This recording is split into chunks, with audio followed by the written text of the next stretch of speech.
J'ai souvent à faire l'analyse et l'appréciation de situations d'apprentissage. Le but de ce travail est d'aider les auteurs à bonifier leur situation d'apprentissage, ou SA pour les intimes, en leur offrant des commentaires, des suggestions et des pistes de réflexion. Mais quels sont les éléments qui font la différence entre une SA qui tombe à plat et une autre qui prend vie?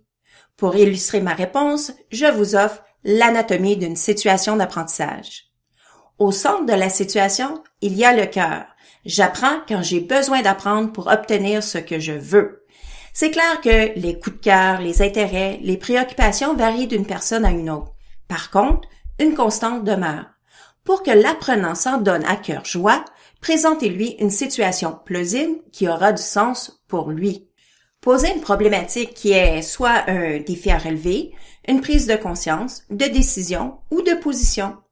Une problématique près de sa réalité, avec une production attendue bien définie dès le départ, aidera l'apprenant à mettre tout son cœur à l'ouvrage. Bon, j'exagère peut-être un peu, mais avouez que vous avez eu des palpitations d'excitation. Vous désirez stimuler la circulation de bonnes idées chez l'élève? Piquez sa curiosité avec un déclencheur. Et pour nourrir les bonnes artères, assurez-vous que la solution que vous demandez à l'apprenant de trouver l'aidera à développer ses compétences en utilisant les éléments prescrits par le cours. Maintenant, comment pourriez-vous adapter cette situation pour attiser la passion d'apprendre de tous? Le deuxième aspect, c'est le cerveau. J'apprends quand je décide d'apprendre. Aidez l'apprenant à devenir autonome et responsable de ses apprentissages. Laissez-le se creuser les méninges pour bien saisir ce qui est attendu de lui, ce qu'il sait déjà et ce dont il aura besoin pour réussir, c'est-à-dire ce qu'il devra apprendre.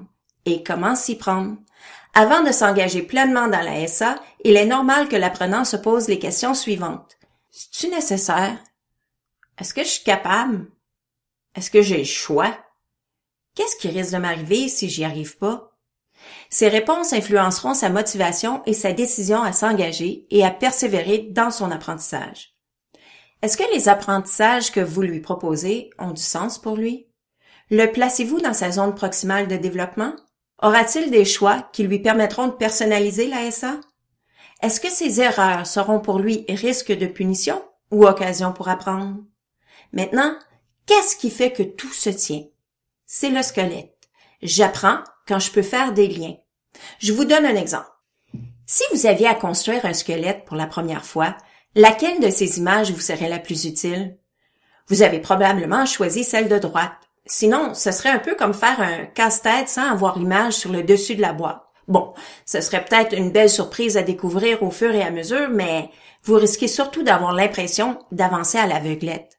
Connaître la production attendue dès le début peut éviter des luxations pédagogiques, puisque l'apprenant pourra construire une meilleure compréhension du comment et du pourquoi les tâches s'articulent entre elles. Est-ce que l'adulte sait dès le début ce qui est attendu de lui?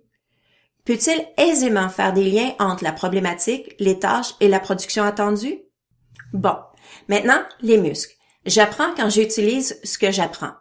Ici, il ne s'agit pas simplement de répétition, mais bien l'utilisation régulière de stratégies et de ressources variées dans des des contextes différents. Prenons les différents types d'entraînement. S'entraîner 8 heures par jour en poids et haltères vous rendra possiblement très fort, mais cette force ne vous donnera pas la vitesse ni la souplesse requise pour être bon au tennis ou en yoga.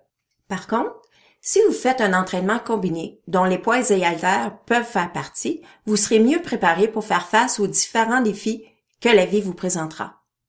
L'enseignant a un peu le rôle d'un entraîneur, c'est-à-dire qu'il doit présenter des défis variés à l'apprenant pour que celui-ci ait le goût de dépasser ses limites actuelles.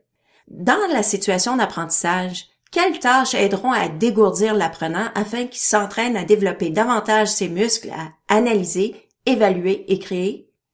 Développera-t-il le réflexe de réfléchir sur ce qui fonctionne bien et sur ce qui fonctionne moins bien? Pourra-t-il identifier les stratégies gagnantes pour lui? Pour aller dans ce sens-là, si vous planifiez d'inclure des questions à réponse unique, assurez-vous que les réponses vont servir à l'apprenant dans la production finale. Autrement dit, demander à l'adulte de faire des sauts prend tout son sens lorsqu'il en aura besoin pour la chorégraphie finale. Si vous jugez nécessaire d'imposer des exercices pour renforcer certains muscles, les savoirs, essayez de les faire faire à l'extérieur de la SA pour ne pas briser l'élan de l'apprenant. Pensez-y. Aimeriez-vous que l'entraîneur des Canadiens sorte un de ses joueurs en plein milieu d'un match pour lui faire des exercices d'abdominaux? Et la touche finale, la peau. J'apprends quand c'est agréable. Mettez-vous dans la peau de l'apprenant et tentez de rendre l'apprentissage aussi séduisant que possible. L'habit fait pas le moine, mais souvent on juge de la crédibilité du contenu par son contenant. Au-delà de vérifier les faits, les références, le respect des droits d'auteur, le niveau de langage utilisé, portez aussi une attention particulière à la mise en page et la révision linguistique. Vous avez créé une belle ressource. Ça serait dommage de la couvrir d'échymoses en y laissant des coquilles. Une fois votre essai terminé, c'est le temps de faire la parade. Essayez-la auprès de quelques élèves ou demandez une rétroaction à votre réseau professionnel. Grâce à leurs commentaires, sans faire peau neuve bien sûr, vous pourrez exfolier le superflu et polir le tout. Comme le corps humain, le domaine de l'apprentissage est en constante évolution. C'est souhaitable que nos pratiques le soient aussi. Alors voilà, c'était ma version 2014 de l'anatomie d'une situation d'apprentissage. En santé!